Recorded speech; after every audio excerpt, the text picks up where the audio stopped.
never gets old, every run. You can see everything from here. Death Mountain, the ominous Tower Castle. It's actually interesting. Before you head to the tower, the Plateau Tower, the game actually doesn't spawn little like wisps of evil around the Tower Castle, so it looks like not evil from this view. So again, we're not gonna waste a sprint until we get this bug over here. We're also gonna get some mushrooms. So I guess we should mention about the bugs that this is the first Zelda game to have a major crafting system like this, and you can use it to make elixirs, food, which we're going to have some that's going to make some of the boss fights a lot easier. Yeah, that bug in particular, we're going to be using it to make an attack potion later on, which you'll see how that's useful. Come on, it's handy later on. So now we got our trusty woodcutter's axe, which we're going to use for pretty much the entirety of the plateau. Yeah, it slices and dices. It's useful for cutting trees, hitting enemies, and other objects. It does quite a lot.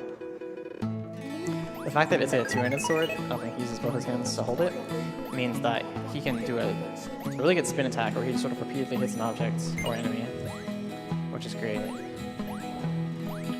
And other two-handed weapons in the game as well, as you'll see later, they have different two-handed, charge attacks as well, such as spears and then some short swords. Grab some pile herbs and apples there. It's not like I'm afraid of being hit by enemies, but there's going to be some techniques I'm going to be doing later on which will damage me. And so getting food in the plateau is critical for surviving later on. So this is the first use of the axe you're going to see. We're going to run up to this guy. We're going to unequip the axe right like that, and Link will have no end lag from hitting the enemy with the axe. It's actually a relatively new technique. It was found about 2 weeks ago. So if you haven't seen it run in, I guess, 2 weeks, that's new for you. The old optimization we used to do with that was jump out of the attack to cancel the animation, so you can just directly grab the shield. Yeah, you can jump out of almost anything in this game. It's a very good way to just cancel animations and save a little bit of time. Yeah. Regain control faster. Yeah, so before this point, the game time was actually static, but activating this tower begins running the game's day-night cycle.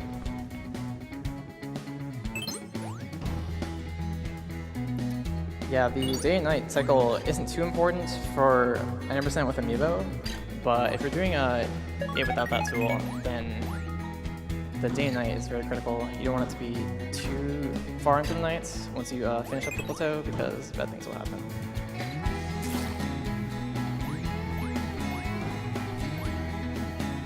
So at the start here, we're basically going to go through the intro section of the game. We're going to do the first beginning shrines, the ones that give you Magnesis, Bombs, Stasis, and Cryonis runes. And after that, of course, we get Cell Block. These runes are basically the main tools that the game gives you for exploration. There's no more abilities that you get later on except for upgrades to them. So outside of this, is the main tools you have in the game. Exactly. And so now we're going to do our next big glitch. We're going to run off this tower, start throwing a sword. Oh, goodness me. What you can do there, as you might have probably guessed, you can cancel the fall damage that one of them might take from a high distance. But unfortunately, I have to use the D-pad to throw the sword. And the gamepad D-pad will occasionally just kind of freak out. I don't really understand why it happens, but it happens. Sometimes the D-pad can really mess this trick up. Yep. There we go.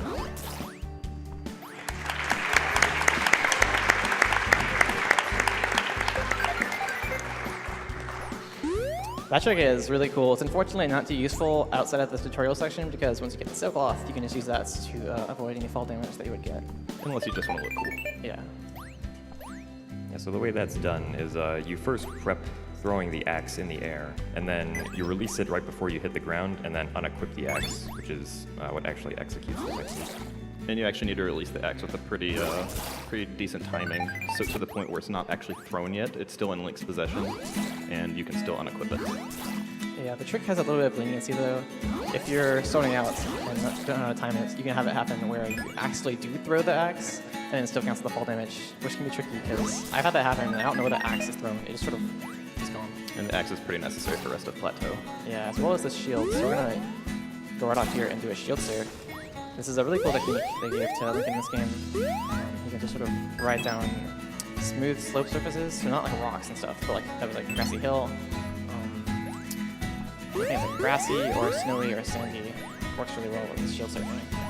And with the shield surfing comes the durability on the shield. It does wear away the durability of the shield when you are on grass or other surfaces like that, any surface besides sand or snow.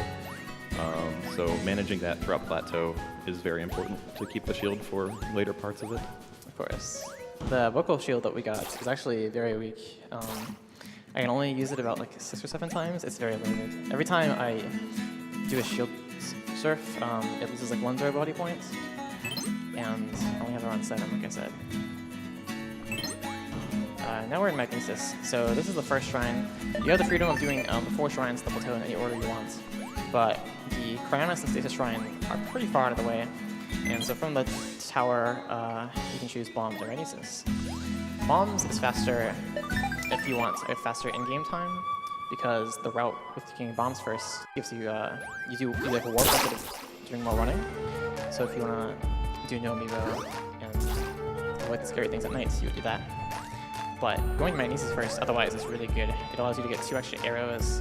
And it also allows you to do a really cool strategy in the Bomb Shrine coming up. But enough about the Bomb Shrine, this is the Magnesis Shrine.